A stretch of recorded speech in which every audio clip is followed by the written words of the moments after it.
শেখ হাসিনা যেদিন ক্ষমতা গ্রহণ করে এই দিন 37 বছরের বাংলাদেশের আমাদের ঋণ ছিল, বৈদেশিক ঋণ ছিল 2 লক্ষ কোটি টাকা। শেখ হাসিনা যেদিন চলে যান সেই দিন ঋণ ছিল 18,31,000 কোটি টাকা। 58 লক্ষ। তাইলে 16 লক্ষ টাকা শেখ হাসিনা ঋণ করলো 15.5 বছরে। আর ডক্টর ইউনূস যাওয়ার আগে 31শে ডিসেম্বর পর্যন্ত ঋণ হলে 21,49,000 কোটি টাকা। ডক্টর ইউনূস ঋণ করেছেন মাত্র 1 বছর 4 মাসে, তিনি ঋণ করেছেন 3,18,000 কোটি টাকা।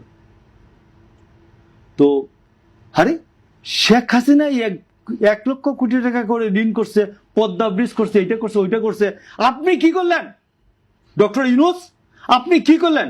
আপনি প্রতি বছর 1 বছরে 1 বছর 4 মাসে আপনি 3,18,000 কোটি টাকা ঋণ করে কোথায় কি করছেন?